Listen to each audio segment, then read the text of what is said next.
Doctor Ashok doctor Ashok जी। प्रसाद जी, ये की बच्चे का रोना, मैं इसको छोटी बात नहीं मानता। जिस प्रकार से बच्चे ने कहा कि मैंने कहा कि मेरे पापा आएंगे, फीस दे देंगे, फिर भी मुझे स्कूल वाले अंदर नहीं जाने दिए। मैं सिर्फ एक स्कूल के प्रशासन का विषय इसे नहीं मानता, मैं एक लार्जर पिक्चर देखता हूं। और लार्जर पिक्चर यह है डॉक्टर अशोक प्रसाद जी, कि इस देश को राजनेताओं ने तबाह कर दिया, बर्बाद कर दिया।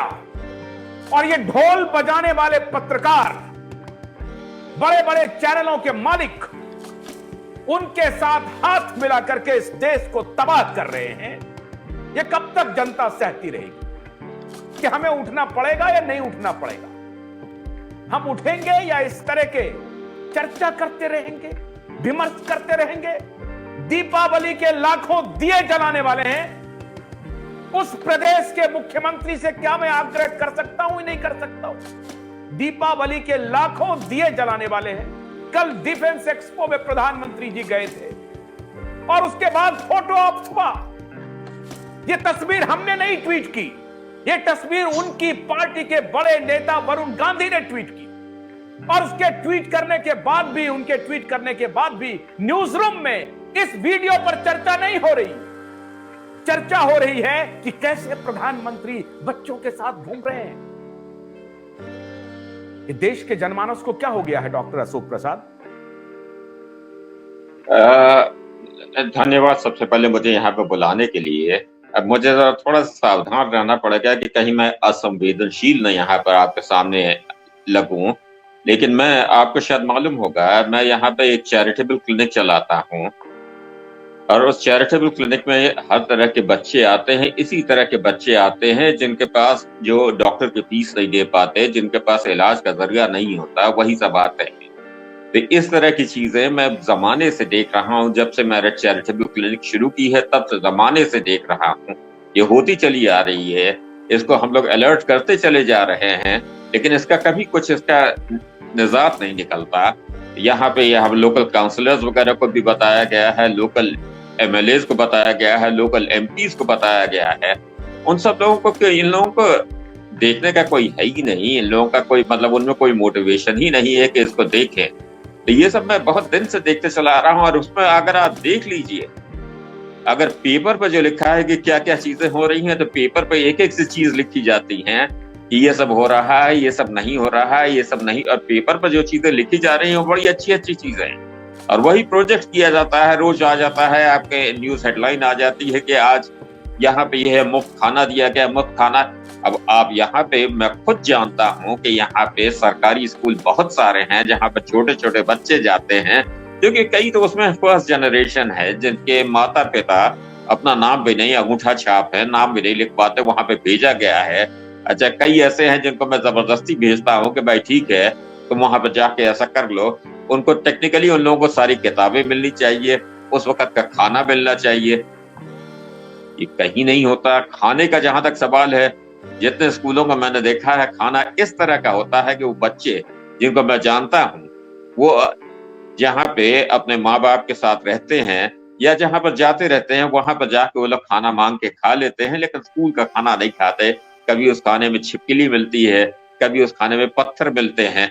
अच्छा, क्यों? ये सब कुछ ऐसा कि मालूम नहीं है क्या नेताओं को? नेताओं को बड़ी अच्छी तरह मालूम है कि ये सब चीजें हो रही हैं, पूरी अच्छी तरह मालूम है। लेकिन इस चीज को यहाँ पे पत्रकार लोग कभी हाईलाइट नहीं करते कि जितने यहाँ पे आपका खाना खिलाने के ठेके हैं, सब या तो काउंसलर्स या उनके रिश्तेदारों के हाथ में हैं। तो अगर आप कंप्लेन करेंगे भी तो उसमें बड़ी मुश्किल से आप अगर पुश करते रहे, जैसे मैं बार बार शिकायत करता चला जाता, लेकिन उसको कोई सुनने वाला इसलिए नहीं है कि भाई काउंसलर्स वहां पे इलेक्ट हुए हैं पैसा बनाने के लिए। अच्छा, और अपने पूरे 7 पुश्तों के लिए काम कर लेने के लिए, अपने रिश्तेदारों को इस तरह का काम कर लेने के लिए। अब इन सब चीजों को, इन लोगों के पास ये कोई जरिया नहीं है कि इसको कर दें। ये तो आप समझ लीजिए कि एक तरह से कोई फ्यूचर्स है कि ये हम लोगों के सामने ये चीज आ गई। वरना ये चीजें रोज हो रही हैं। मैं आपको अपनी तरफ से पूरी तरह से इसको रिलायबली बता रहा हूं कि ये सब चीजें रोज हो रही हैं, हर समय हो रही हैं। अच्छा, ऐसा नहीं है। अगर कहा जाए कि नेताओं को इसकी खबर नहीं है तो बिल्कुल ही झूठ होगा, एक नंबर का असत्य होगा, उसमें कोई युद्ध नहीं है, सबको मालूम है। लेकिन इस वक्त उनके प्रायोरिटीज अलग हैं, तो इसलिए यहाँ पर हो रहा है। और हम बेईमानी लोग किसकी दिख रही है डॉक्टर प्रसाद? सबसे ज्यादा बेईमानी पत्रकारों की या नेताओं की या करप्ट हर तरह ब्यूरोक्रेट्स से की? ये तीन मैं बड़े किसी को क्रिमिनल्स हैं। मैं किसी को दोष मुक्त नहीं कर रहा हूं यहाँ पे। ये सब पूरे इसमें मिले जुले हैं। यहाँ पे रोज निकल आता है। अब अगर आप देख लीजिए कि कितना खाली इसी स्कूल का आप छोड़िए, मेरे शहर में डेंगू का और उसके पहले एन्केफेलाइटिस का बहुत प्रकोप था। अच्छा, अगर आप पेपर में देखेंगे तो यहाँ पे फॉगिंग होनी चाहिए, होती रही है हर 2 हफ्ते, साल में 3 या 4 बार फॉगिंग होती है। अब कहाँ जाता है पैसा? ये सब लोग सोच सकते हैं कि कहाँ जाता है पैसा, सब लोग जानते हैं। नाली की सफाई जो चारों तरफ हुआ करती है, उसके लिए भी वो ठेकेदारी के ठेकेदार जो हैं वो आपके काउंसलर्स के जो वो एजेंसी चलाते हैं। तो ये सब लोग, पत्रकारों को भी ये ऐसा नहीं है कि नहीं मालूम है, उनको मालूम है, वो हाईलाइट नहीं करते। नेताओं को मालूम है, वो हाईलाइट नहीं करते। ये सबको जो पसंद नेताओं में है। पत्रकार नेता के साथ फोटो खिंचाते हैं, बड़े बड़े मंत्रियों के साथ फोटो खिंचा करके ये कहते हैं कि देखिए मैं इस मंत्री के साथ हूं, मैं इस संतरी के साथ हूं, मैं प्रधानमंत्री के साथ हूं। वरना इस देश के जनमानस को आप सोच सकते हैं, कभी आप नेहरू को आमने सामने खड़े होकर के सवाल पूछ रहे हैं, आज मोदी जी के कॉन्वॉय में जा सकते हैं आप? क्या हिम्मत है क्या? आयरन गेटेड सिक्योरिटी में आपने बदल दिया पूरे देश को। नहीं, कहना आपका बिल्कुल सही है, बिल्कुल सही। अकाउंटेबिलिटी खत्म हो चुकी है। और जब तक कि हम लोग इस चीज को पूरा एक अनइक्विवोकल मैसेज न दे दें कि भाई हमें अकाउंटेबिलिटी चाहिए, जवाबदेही चाहिए और हम लोग ये बर्दाश्त नहीं करेंगे। डेमोक्रेसी का पहला असूल है। अभी कुछ मिनट पहले की बात है, लिज ट्रस ने रिजाइन किया। किस लिए रिजाइन किया? कि कहा कि भाई जो हम लोगों ने जो प्रॉमिस किया है वो मैं पूरे करने के सक्षम नहीं हूं, तो मैं रिजाइन कर रही हूं। अभी किया है, 45 दिन में वो आई थी, 45 दिन तक नहीं पाए। यहाँ पे ऐसा हो सकता है? नहीं, ऐसा नहीं होगा, क्योंकि हम लोग अकाउंटेबिलिटी नहीं एनफोर्स कर पा रहे हैं। अकाउंटेबिलिटी अगर हम लोग एनफोर्स करें, उसके तरीके रखें तो बात और है। कोर्ट कभी कभी कर देती है, लेकिन नेताओं लोगों को आप जाके शिकायत करके देख लीजिए कि कभी अकाउंटेबिलिटी उनमें एनफोर्स होती है ना। पुलिस वाले देखिए, आप खुद जानते हैं, यहाँ पर तो एक आपका देख लिया, पुलिस वाले खुलेआम हफ्ता लिया कर रहे हैं और खुलेआम लेते हैं। यहाँ पर सामने आ चुका है, आज तक किसी मैं खुद अपना बताता हूँ। यहाँ पे इसी गोरखपुर में एक पुलिस वाले का मैंने मिसडिमीनर में पकड़ा, मैंने उसकी शिकायत की, शिकायत चली गई। एक यहाँ पर लोकल एसपी थे, यहाँ पर वहां का नाम भी ले लेता हूँ कि मैंने राइटिंग में दिया है, मनोज अवस्थी।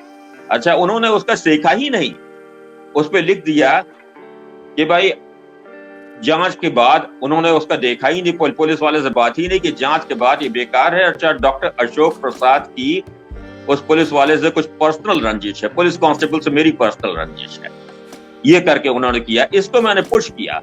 तो जब तक और अभी मैं कर रहा हूं, मैं छोड़ूंगा नहीं इसको बिल्कुल छोड़ूंगा नहीं। और यही मैं चाहता हूं कि यहाँ के सिटीजन्स करें, सिटीजन्स अपने पावर का आभास करें। सिटीजन्स की ज्यादा पावर है, सिटीजन्स की प्राइम मिनिस्टर से ज्यादा पावर है, सिटीजन्स के या आपके नेताओं से ज्यादा पावर है, चीफ मिनिस्टर से ज्यादा पावर है। लेकिन अगर हम लोग ये समझ के चलेंगे हम लोग को दबते रहना है, तो एक यहाँ पर हम लोग डेमोक्रेसी की बात करते हैं। ग्रीस में एक टर्म है काकिस्टोक्रेसी। काकिस्टोक्रेसी माने कि भाई rule by the worst section of the society. आज आप यहाँ पर बात कर रहे हैं, सिंपल चीज बात कर रहे हैं, बेरोजगारी। अब मैं जरा सिनिकल तरीके से यहाँ पर बात कर रहा हूँ। यहाँ पर रोजगार पाने का सबसे अच्छा तरीका है कि कानून तोड़ें।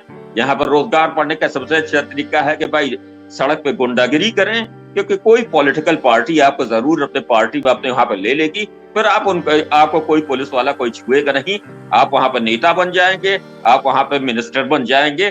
तो यहाँ पर रोजगारी पाने का सबसे अच्छा तरीका यही है। 77% टोटल पॉपुलेशन में से जो 77% जो वेल्थ है इस देश का, वो 10% आबादी पर सिमटा हुआ है। हम जा रहे हैं 5 ट्रिलियन इकोनॉमी, ये किसको मूर्ख बना रहे? जैसा कि हमने आपको बताया, जो हमारे बैंकिंग का जो स्थिति है डॉक्टर प्रसाद, ये जो डिस्पैरिटी है मैं वो बताना चाहता हूं। 12 कंपनियों का जो एनपीए है, 12 कंपनियों का, वो 25%, टोटल एनपीए का 25% है। मैं ये जानना चाहता हूं कि ये इस तरह का अगर डिस्पैरिटी रहेगा और हम वेल्थ मैनेजमेंट ठीक नहीं करेंगे और प्राइवेट स्कूल को खुलने के लिए मजबूर, प्राइवेट स्कूल वालों की कोई परेशानी नहीं है। आपने सरकारी स्कूलों को जब तबाह कर दिया तो प्राइवेट स्कूलों को सामने आने से कोई नहीं रोक सकता है। ऐसी स्थिति में, और आप देखिए उसका एक्सपेंडिचर क्या है, 1,75,000 करोड़ रुपए, 1,75,000 करोड़ रुपए हमारे देश के नागरिक प्राइवेट स्कूलों में खर्च कर रहे हैं। इसका, और ये 90 के बाद से 90 ऑनवर्ड्स जो वर्स्ट, बैक टू वर्स्ट हुआ है, ये 90 ऑनवर्ड्स हुआ है और ये सब नेताओं के आलोक में हुआ है। 6 लाख करोड़ से ज्यादा का एनपीए बैंक में, जो गवर्नमेंट बैंक हैं, जो कॉर्पोरेट बैंक हैं, उनके पास 6 लाख करोड़ से ज्यादा का एनपीए। इसका मतलब है कि वेल्थ मैनेजमेंट नहीं है, गवर्नेंस कंप्लीटली कोलैप्स्ड है। ऐसे में इस तरह की बच्चियां रोएंगी ही रोएंगी। स्कूल बंद होते जा रहे हैं। अभी प्रकाश पोहरी जी बताएंगे महाराष्ट्र की स्टोरी। स्कूल दर स्कूल बंद होते जा रहे हैं। तस्वीरें सोशल मीडिया पे आती हैं कि शिक्षक है नहीं। हालात तो यहां तक हो गए हैं डॉक्टर साहब कि शिक्षक जो जिनके नाम पर स्कूल है, जो जिनका पेरोल में है नाम, उनकी जगह पर उनका भाई जाकर के पढ़ा देता है और बड़ा भाई जो है वो जो शिक्षक है कहीं छुट्टी पर कहीं चला जाता है। इस तरह की वीडियो सरेआम है।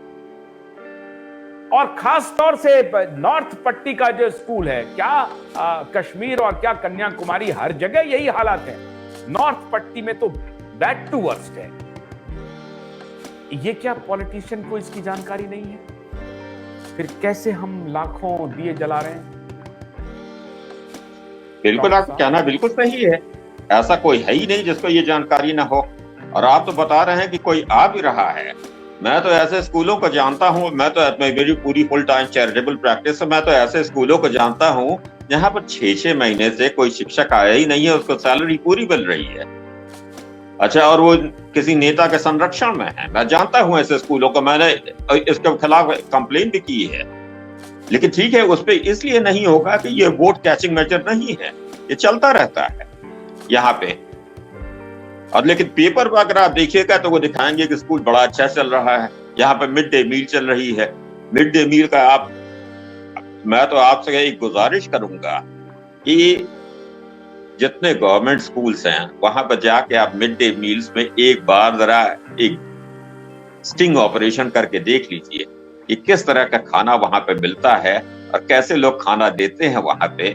तब वो सबको पता चल जाएगा। वो लड़की तो वहां पे बेचारी वो पकड़ी हुई है, हम लोगों के नोटिस में आ गई, वो रो रही थी।